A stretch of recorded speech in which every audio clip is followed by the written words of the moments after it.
semuanya, perkenalkan nama saya Tia Piscat. Saya berasal dari kelas 11 IPA 5. Hari ini saya akan membahas tentang pelanggaran kedaulatan di wilayah udara negara Indonesia oleh pesawat sipil asing. Yang pertama yaitu pendahuluan. Negara NKRI adalah negara pantai yang komponen wilayah nasionalnya terdiri atas daratan, lautan, dan ruang udara. Batas wilayah udara terbagi menjadi dua batas, yaitu wilayah udara secara horizontal dan batas wilayah udara secara vertikal. Kedaulatan Republik Indonesia secara vertikal tergantung pada kemampuan Indonesia mempertahankan kedaulatan di udara. Setiap negara mempunyai standar penjagaan ruang udara wilayahnya secara ketat. Ruang udara nasional suatu negara sepenuhnya tertutup bagi pesawat udara asing baik sipil maupun militer, dan hanya dengan izin dari negara koloni terlebih dahulu, baik melalui perjanjian bilateral maupun multilateral, maka ruang udara nasional dapat dimasuki untuk dilalui pesawat udara asing. Pelanggaran wilayah udara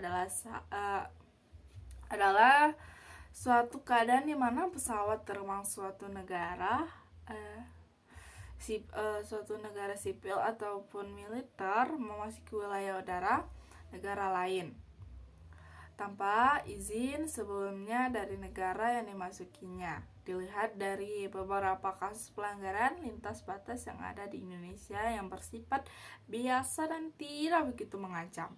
Namun, negara Indonesia harus bertindak tegas harusnya, karena kedaulatan negaranya dilanggar oleh negara lain, karena pada kenyataannya di lapangan banyak terjadi pelanggaran daerah perbatasan udara kita oleh negara asing, baik dari pesawat sipil maupun pesawat militer.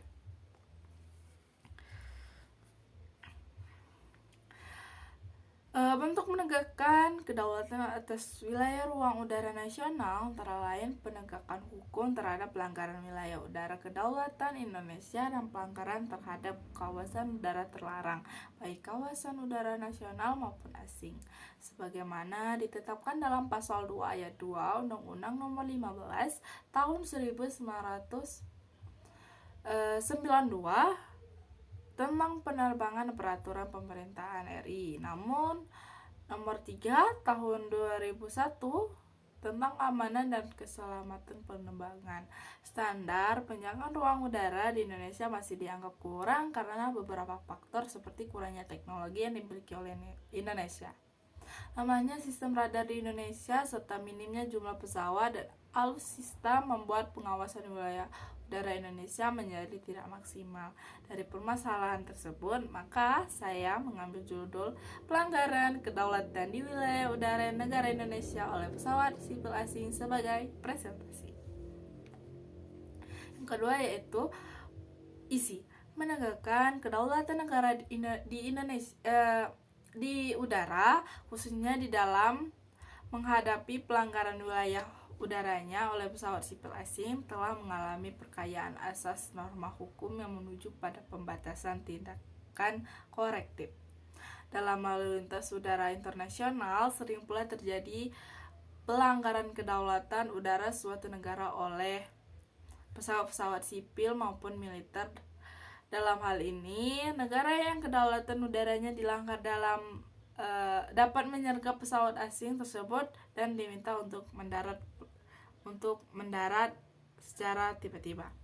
Pelanggaran wilayah udara nasional oleh pesawat udara sipil asing, terlebih lagi oleh pesawat udara militer asing, seringkali ditindak secara kaku dengan kekerasan senjata. Peristiwa penembakan pesawat sipil tersebut menampilkan dua fakta kejadian, yaitu adanya kejadian pelanggaran wilayah udara oleh pesawat sipil dan adanya penembakan terhadap pesawat sipil itu oleh negara wilayahnya dilanggar. Sepanjang menyangkut pesawat sipil, Negara yang kedaulatannya telah dilanggar tidak dapat menggunakan tindakan balasan tanpa batas. Tindakan yang diambil harus bersikap bijaksana dan tidak membahayakan nyawa para penumpang yang di dalam pesawat. Asas pertimbangan kemanusiaan yang mendasar secara tegas telah dinyatakan sebagai asas yang selalu harus melandasi tindakan negara-negara dalam menghadapi pelanggaran wilayah udaranya oleh pesawat sipil asing.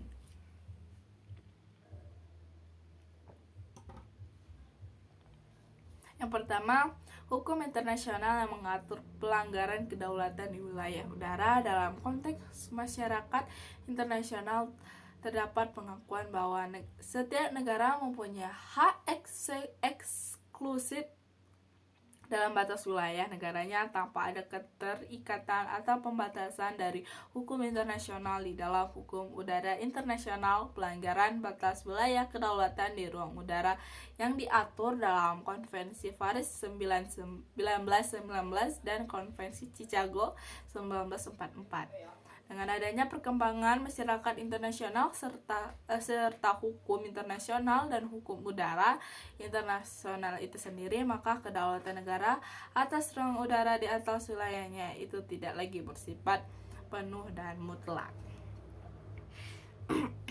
Yang kedua, dalam hal pelanggaran kedaulatan udara suatu negara yang terjadi karena suatu hal, maka guna melindungi pesawat udara sipil dari kekerasan senjata dan negara yang merasa dilanggar yang sering berakibat fatal bagi selamat penumpang dan awak pesawat, maka Konvensi Chicago 1944 diubah oleh Protocol Relating to an Amendment to the Convention on International Civil Aviation yang ditandatangani pada tanggal 10 Mei 1984 di Montreal.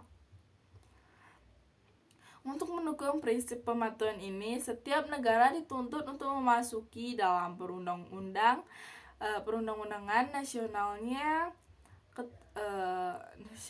ketentuan bahwa pesawat udara sipil yang terdapat di negaranya akan mematuhi instruksi negara yang melakukan intersepsi kapan saja pesawat udara sipil itu mengalami kasus sedemikian.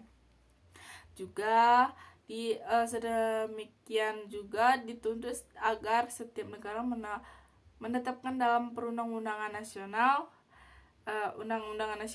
ketentuan hukum yang berat bagi para pemilik atau operator pesawat sipil yang mendaftar di negaranya yang melanggar prinsip pematuhan dalam menghadapi intersepsi oleh negara lain.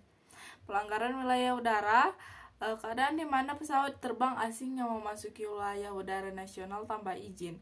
Masuknya pesawat udara asing ke wilayah udara nasional tanpa izin ada yang disengaja dan juga yang tidak disengaja. Penegakan hukum adalah suatu upaya dari mempertahankan kedaulatan negara Indonesia sebagai negara yang berdaulat menetapkan seperangkat aturan hukum untuk mengatur, mengendalikan, dan menegakkan.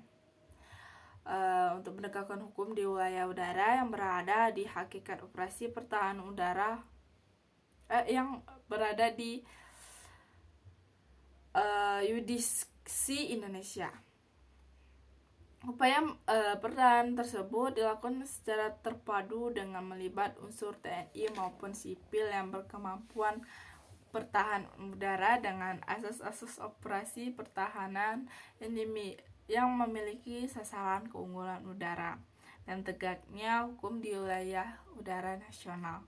Dalam upaya mewujudkan keseimbangan antara kepentingan kesejahteraan nasional dengan pertahanan negara di wilayah kedaulatan ruang udara, upaya yang dilakukan adalah membangun, membina, dan memperkuat sumber daya dan kekuatan tangkal yang mampu meniadakan setiap ancaman dan atau pelanggaran hukum di ruang udara, baik yang datang dari luar maupun dalam negeri.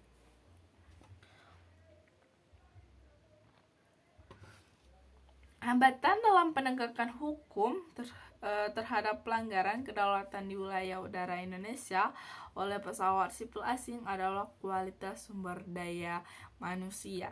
Sebagai operator pengatur lalu lintas, ruang udara menjadi salah satu kunci utama pengelolaan wilayah udara nasional. Yang ketiga yaitu penutup. Berdasarkan hukum yang ada di Indonesia, negara Indonesia telah mengadaptasi dan mengacu kepada hukum udara internasional. Hal ini dibuktikan dalam undang-undang di Indonesia yang memakai prinsip dari Konvensi Paris 1919 dan Konvensi Chicago 1944. Di dalam Konvensi Paris 1919 dan Konvensi Chicago 1944 terdapat daerah zona larangan terbang di mana negara kolon berhak melarang pesawat, baik pesawat asing sipil maupun pesawat militer, untuk melalui ruang udara di wilayahnya.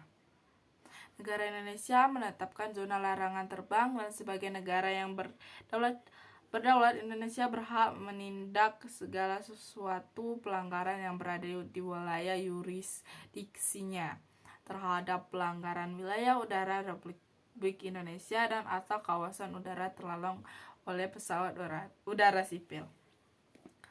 Dilaksanakan penegakan hukum yang harus menjamin keselamatan dan keamanan awak pesawat, penumpang, dan pesawat udara. Apabila terjadi pelanggaran, maka personel lalu lintas memberikan peringatan kepada pesawat agar pesawat tersebut meninggalkan zona larangan terbang tersebut. Personel lalu lintas udara juga menginformasikan adanya pesawat udara yang melanggar zona larangan terbang kepada aparat yang bertugas di bidang pertahanan negara. Pemerintahan Indonesia memberikan tanggung jawab pengamanan negara di bidang udara kepada Tentara Nasional Indonesia yang juga berhak melakukan penegakan hukum terhadap pelanggaran kedaulatan wilayah udara di Indonesia. Itulah presentasi saya. Lebih dan kurang saya mohon maaf. Kepada Tuhan saya mohon ampun. Saya akhiri, wabillahi taufiq wal hidayah. Wassalamualaikum warahmatullahi wabarakatuh.